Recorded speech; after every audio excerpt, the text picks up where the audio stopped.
नमस्कार. आज मी इथे सौंदाळे घेतलेले आहेत. सर्वात अगोदर सौंदाळे साफ करून घेते.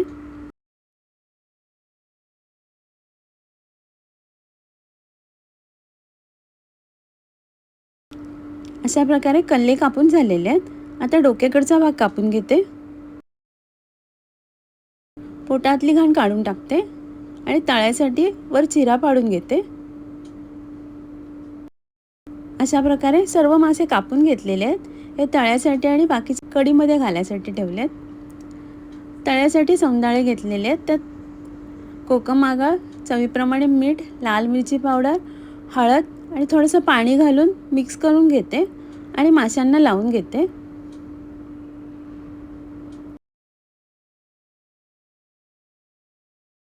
आणि अर्ध्या तासासाठी बाजूला ठेवते. अर्ध्या तासाने तांदळाचं पीठ आणि रवा घेतलेला आहे. मिक्स करून घेते आणि मसाला लावून ठेवलेला सौंदाळ्याला तांदळाचं पीठ आणि रवा लावून घेते.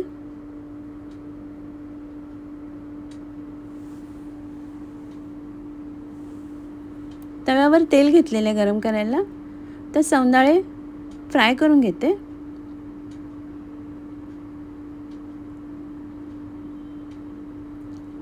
आता दुसऱ्या बाजूने फ्राय करून घेते.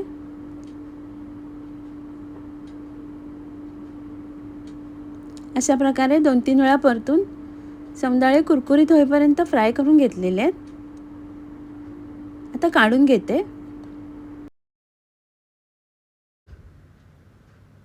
कढीसाठी लागणारं वाटप काढून घेते. वाटपाला लागणारे साहित्य स्क्रीनवरती लिहिलेले आहे. ते बारीक वाटून घेते.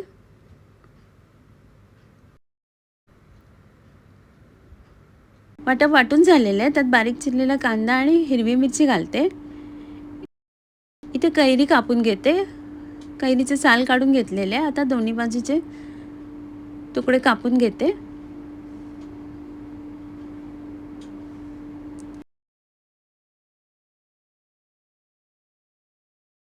आणि मीठ लावून बाजूला ठेवते. मीठ लावल्याने कैरी लवकर नरम होते. इथे वाटपाला उकळी आलेली आहे. मीठ लावून ठेवलेली कैरी धुवून वाटपामध्ये घालते.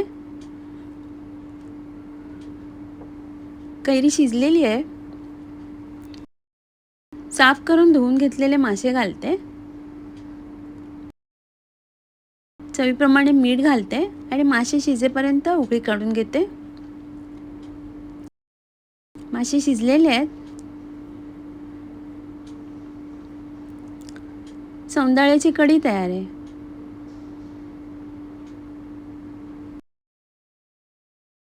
ते कढईत तेल घेतलेले आहे. त्यात थोडंसं मीठ आणि हळद घालते. मिक्स करून घेते. साफ करून धुवून घेतलेली कोलंबी घालते आणि तेलात परतून घेते. 2-3 मिनटं परतून झाल्यावर बाजूला काढून घेते. त्याच तेलात थोडंसं तेल घालते. अजून एक तमालपत्र आणि सुकी मिरची घालते. तेलात परतून घेते. एक टोमॅटो घालते उभा कापून घेतलेला. तेलात परतून घेते. थोडंसं मीठ घालते आणि झाकण लावून टोमॅटो शिजायला ठेवते. 2-3 मिनिटांनी झाकण काढलेलं आहे. टोमॅटो शिजलेलं आहे.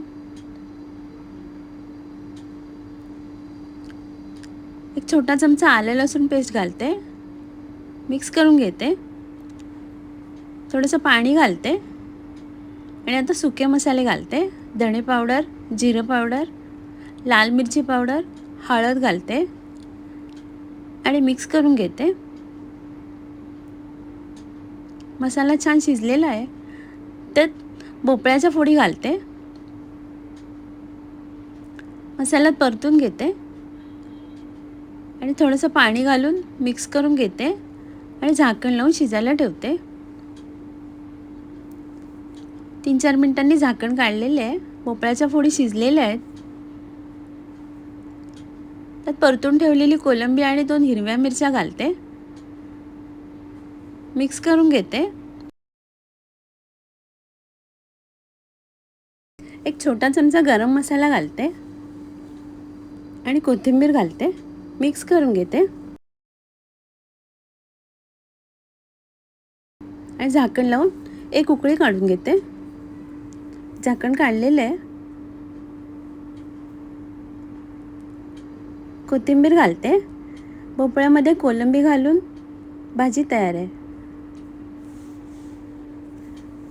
इथे पाण्यामध्ये 2-3 कोकमं घातलेली. आता कोकमं काढून घेते बाजूला. त्यात थोडीशी साखर, चवीप्रमाणे मीठ, बारीक कापून घेतलेली लसूण, हिरवी मिरची आणि कोथिंबीर घालते. मिक्स करून घेते. तिवाळ तयार आहे. इथे पॅनमध्ये तेल घेतलेले आहे. त्यात एक सुकी मिरची परतून घेते. मिरची कुरकुरीत झाल्यावर बाजूला काढून घेते. त्याच तेलात एक बारीक चिरलेला कांदा घालते आणि गॅस बंद करून घेते. तेलात परतून घेतलेली मिरची थंड झालेली आहे. त्यात मीठ घालून हाताने कुस्करून घेते. त्यानंतर परतून घेतलेला कांदा घालते आणि मिक्स करून घेते सर्व. कोथिंबीर घालते बारीक कापून घेतलेली आणि लिंबाचा रस घालते आणि सगळं हाताने मिक्स करून घेते.